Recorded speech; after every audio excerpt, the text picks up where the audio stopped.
Oficjalnie witam Was serdecznie, 21:00, 28 maja, wtorek. Pamiętajcie oczywiście, wszystkie treści, które przekazuję w ramach tych naszych spotkań mają jedynie charakter edukacyjny i nie są to porady inwestycyjne. Dobra, jeśli chodzi o złoto, zacznijmy sobie w takim razie od złota. Sprawdźmy sobie może z 4-godzinówki, jak nam się to potencjalnie rozrysowuje, bo tutaj mamy jeden schemat, jeden setup, który prawdopodobnie będzie za chwilkę rozgrywany. Zaobserwujcie sobie, może nie jest to idealnie widoczny ruch trójfalowy, niemniej tu mamy zdecydowanie większy zasięg korekty, aniżeli w tym miejscu. Jeszcze raz, jak sobie to spróbujemy zmierzyć, to myślę, że wtedy będzie to nieco lepiej widoczne. O właśnie, czyli mierzymy sobie od szczytu do dołka i następnie odnosimy sobie do bieżącej sytuacji i zwróćcie uwagę, tutaj mamy większy zasięg korekty. Także potencjalnie rysujący się ruch trójfalowy właśnie to jest od tej fali B, którą widzimy tutaj.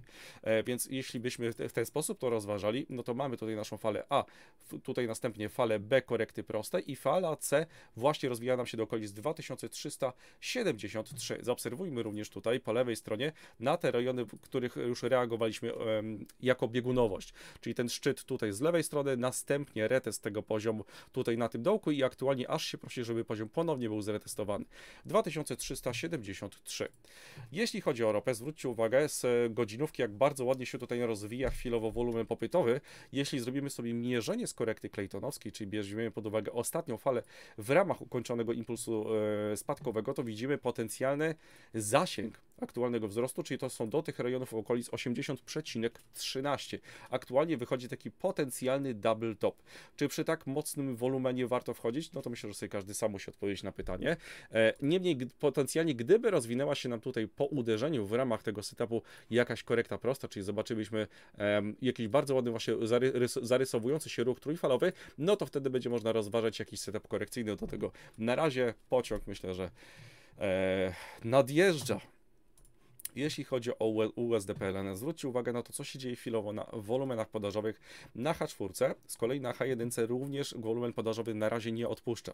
Jak sobie zerkniemy jeszcze na te niższe interwały, czyli na przykład na 30-minutówkę, też zwróćmy uwagę na to, że tego wolumenu popytowego praktycznie nie ma. A jeśli nie ma wolumenu popytowego i zarysowuje nam się potencjalny ruch trójfalowy, to traktujemy go prawdopodobnie jako korektę. A jeśli korekta, to dodatkowo szukamy układu harmonicznego wewnętrznego, który jak najbardziej tutaj jest. Już go oczywiście z Wami rozrysowuję, nasza fala potencjalna XA, następnie później punkt B w okolicy, no w tym przypadku między 50 a 61,8, następnie jeszcze raz punkt B, punkt C i punkt D właśnie na mierzeniu z geometrii Fibonacciego, czyli okolice 3,92,46, 3,92,34. Tak wygląda USD PLN. Jeśli chodzi o euro PLN, powiedzieliśmy sobie w dniu dzisiejszym, zresztą nawet Wam pokazałem na EuroPLN na grupie ten rysujący się układ harmoniczny wewnętrzny i mówiłem, że prawdopodobnie to będzie tylko na reakcję. Niemniej ta reakcja całkiem przyzwoita nam tutaj wyszła. Zaobserwujcie, jak wygląda ten układ harmoniczny. Tutaj punkt C potencjalnie układu harmonicznego, zwróćcie uwagę, że zrównuje nam się z punktem A. Kluczowe jest tylko to, że on nie może wybijać punktu A. I ten ostatni punkt układu harmonicznego, czyli punkt D, właśnie te rejony 8,86 FIBO. Bardzo ładnie tutaj na razie to zadziałało, więc setup jest wypełniony. W obecnej sytuacji zwróćcie uwagę, że wolumenów popytowych praktycznie nie ma. Także wchodząc sobie na nieco wyższy interwał, czyli na 4-godzinówkę, jeśli ten nasz właściwie już taki triple bottom będzie wybijany, prawdopodobnie widzimy się na mierzeniach zewnętrznych, czyli pierwsze mierzenie to jest 4,2408, kolejne statystycznie znacznie częściej uderzane 4,2320. Idąc do Nasdaqa, Nasdaq chwilowo, zwróćcie uwagę, na wolumenie popytowym wyhamowuje, więc prawdopodobnie zobaczymy za chwilkę setup, w ramach którego rozwinie się nam co najmniej najbliższy poziom wewnętrzny, czyli poziom małe fi, które mamy z mierzenia ostatniej fali, a bardzo możliwe, że nawet setup na ruchu trójfalowym na korekcie prostej. To już byłoby takie zwieńczenie tego scenariusza, bo zwróćcie uwagę, że jeśli chodzi o wolumen popytowy, jej otoczenie wciąż na całym tym ruchu wzrostowym dalej było bardzo mocno zielone. Aktualnie chwilowo buduje się ten wolumen podażowy, ale zwróćcie uwagę, że te wartości są na ten moment cały czas niewielkie. A dopóki są tak niewielkie, jak najbardziej możemy rozpoznawać potencjalny setup podażowy, setup korekcyjny pod ewentualne kolejne strefy popytowe do wejścia właśnie w pozycje długie. Także najbliższe wsparcie, które tutaj widzimy, prawdopodobnie za chwilkę reakcję z tych rejonów zobaczymy, to jest 18,695. Dodatkowo zwróćcie uwagę, że jeszcze doniesiemy sobie siatkę Fibonacciego, to mniej więcej właśnie tutaj mamy klaster, który nam stworzy strefę do tego najbliższego pierwszego wsparcia. To są właśnie mniej więcej te rejony. Dodatkowo dalszy poziom to jest właśnie, tak jak mówiłem wcześniej, korekta prosta, czyli 18523. Idąc do nadgaz. O nadgaz też sobie z tego, co mi tam w ubiegłym tygodniu mówiliśmy, bo bardzo ładnie te poziomy zadziałały. Mówiliśmy sobie o 61,8 i jeszcze tej takiej nadbitce, która może nam wynikać właśnie z tych ostatnich poziomów wynikających z tych szczytów, które tutaj widzimy i zwróćcie uwagę, że bardzo ładnie nam tutaj działa i też bardzo ładnie się potencjalnie nam rysuje, uwaga, na niższym interwale to będzie widoczne, może nawet na 30-minutówce. O właśnie. Na 30-minutówce właśnie korekta prosta. I teraz obserwujemy, jak ona wygląda, czyli mamy falę A, mamy ukończoną falę B i przed nami fala C. Właśnie do tych rejonów w połączeniu właśnie z biegunowością. To są te rejony okolice 2,89. I prawdopodobnie przed nami kolejna fala spadkowa. Idąc dalej, S&P bardzo podobnie jak Nasdaq, też sobie zejdźmy może na 30-minutówkę, też zarysowuje nam się bardzo ładna korekta prosta, tu jest nawet ona nieco lepiej widoczna, aniżeli na Nasdaqu, o właśnie, tak, i tutaj jeszcze zróbmy sobie troszkę dokładniej, okolice 5226, to są te rejony i to jest chyba tylko i wyłącznie ten jeden poziom, na który zwracam tutaj uwagę, i mamy układ harmoniczny wewnętrzny, to jest w ogóle już taka wisienka na torcie, czyli mamy w punkty XA, punkt B, następnie jeszcze raz punkt B, punkt C i punkt D na kolejnym mierzeniu wewnętrznym, okolice 5226. Idąc dalej, euro-dolar. Euro-dolar podobnie, także na niemalże wszystkich aktywach zwróćcie uwagę, że wyrysowują się podobne setupy, więc też mamy setup na korekcie prostej, także nadchodzi pewnie jakieś tutaj chwilowe schłodzenie. Dokładamy sobie siatkę Fibonacciego i patrzymy właśnie w tym przypadku na klaster, to połączenie właśnie geometrycznej jedynki z korekty prostej z 61,8. Także tyle na euro-dolarze. Jeśli chodzi o DAX-a, na DAX-ie prawdopodobnie rozwija się układ harmoniczny wewnętrzny, z racji tego, że mamy tutaj zaliczone 61,8. Fala BC jest króciutka, niewielka, ale bardzo często się to zdarza przy tego typu układzie harmonicznym, więc nie będzie tutaj jakiegoś konkretnego potwierdzenia właśnie dla zniesienia czy Fibonacciego, czy geometrii. Niemniej właśnie pierwsze mierzenie wewnętrzne do wypełnienia na tym układzie będzie to prawdopodobnie tutaj grane. 18583. Idziemy dalej, do pszenicy. Pszenica praktycznie chyba dobiła do tego ostatniego poziomu, który sobie mówiliśmy, bo mówiliśmy sobie o tym klastrze, to jest pierwsze właśnie duże FI i jeszcze to mierzenie z ostatniej fali, czyli nakładamy sobie siatkę Fibonacciego i mamy 161,8. Tu pamiętam jak dzisiaj, jak to nanosiliśmy, cała ta strefa i zwróćcie uwagę, mamy teraz reakcję podażową. A ta reakcja podażowa do jakich poziomów może nas aktualnie doprowadzić? Zaobserwujmy sobie, jak to wyglądało w poprzednich odniesieniach na wykresie. Zwróćcie uwagę, że bardzo ładnie respektowaliśmy zasięgi korekty pędzące i teraz prawdopodobnie też idziemy po prostu je co najmniej przetestować. Funt do dolara. Jak nam się tutaj rozwija? Może na godzinówkę wejdziemy? Chociaż nie. 4-godzinówkę zostawimy z racji tego, że tutaj chyba mamy układ harmoniczny wewnętrzny z takiego wyższego interwału. O, dokładnie tak. Dodatkowo, tak, mamy zaliczone pierwsze mierzenie wewnętrzne, czyli 7,86. Mamy tutaj teraz nawet niewielką nadbitkę nad tym poziomem.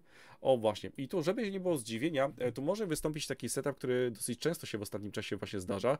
Mówiłem wam chyba dzisiaj i teraz na tym naszym spotkaniu poprzednim z rynku kryptowalut, że bardzo często jest tak, że te układy harmoniczne wewnętrzne, które kończą swój bieg w okolicy 7,86 Fibonacciego, otrzymują niewielką reakcję właśnie z tego poziomu, a na finalnie dobijają jeszcze do tego ostatniego poziomu wewnętrznego, czyli 8,86.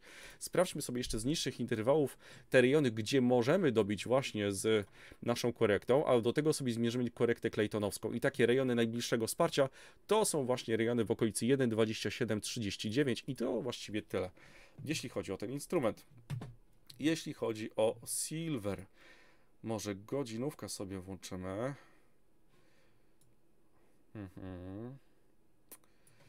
Może właściwie 30-minutówkę. Chwilowo tutaj nic za bardzo nie widzę, jeśli chodzi o silver.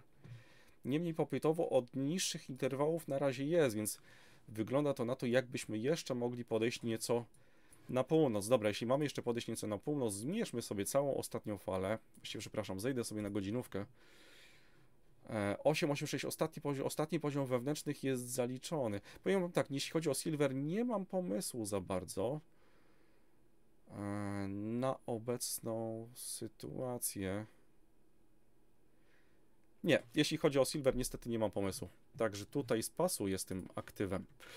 Dobra, Krzysiek, chciałeś ticker. Dobra. Ctrl U.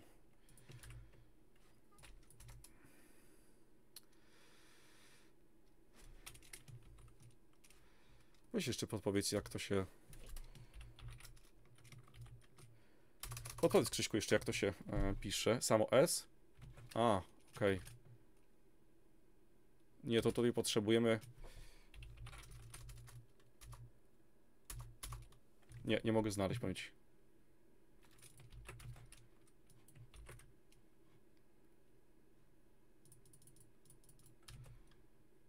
A, w Trading View, dobra. To zerknijmy sobie na Trading View.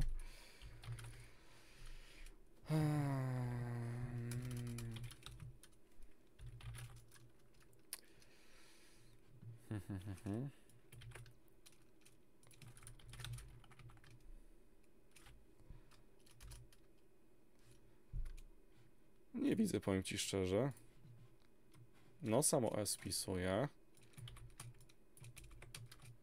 Zobaczcie. A, okej, dobra, już widzę. Tak, ale z tego co widzę, tutaj prawdopodobnie będziemy realizować układ alternatywny.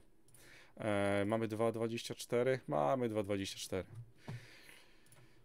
Fala X, A, punkt B, punkt C i punkt D do głębokich poziomów wewnętrznych. Układ Sharka. To pewnie też to widzisz. DJT na Nasdaq.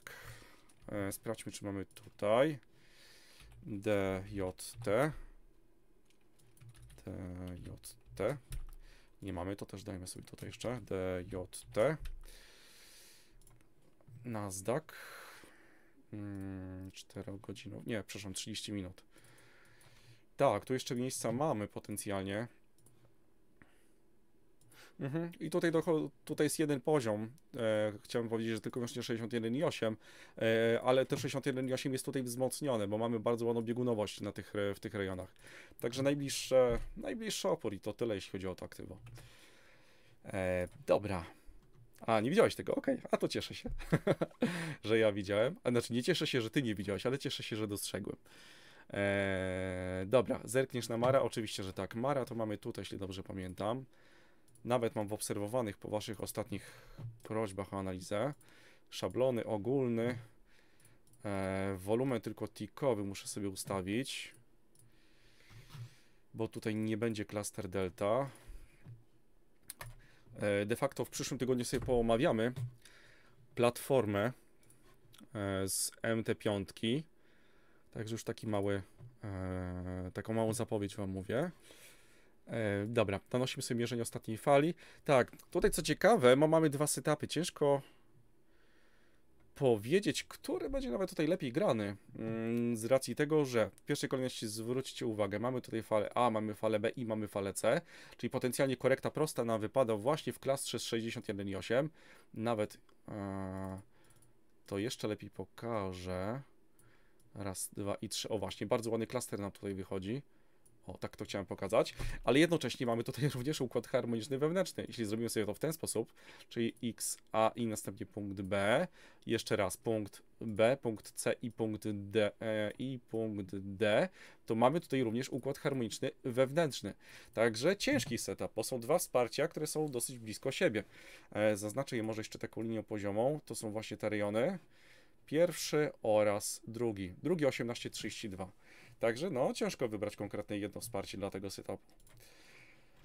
Dobra, to tyle jeśli chodzi o rynki tradycyjne. Przypominam, w dniu jutrzejszym o 21:00 słyszymy się na szkoleniu, więc jutro jest bardzo mocno praktyczne spotkanie, więc będziemy sobie na żywym rynku szukać setupów, ustawiać sobie potencjalne poziomy wejścia, przypominam jeszcze raz, na koncie demo, tak? Także nie ryzykujemy swoimi środkami. W trakcie nauki tylko i wyłącznie gramy na koncie demo, a w przyszłym tygodniu, no już wejdziemy sobie na nieco bardziej zaawansowane tematy, ale również poparte przede wszystkim praktyką. Bo tak jak mówiłem, teorii ma być tutaj 10 do 15%, a cała reszta to jest praktyka i ćwiczenie wszystkich tych układów, setupów na żywym rynku. Także tyle na dziś dzisiejszy mam do przekazania. Dziękuję wam pięknie, trzymajcie się i cześć.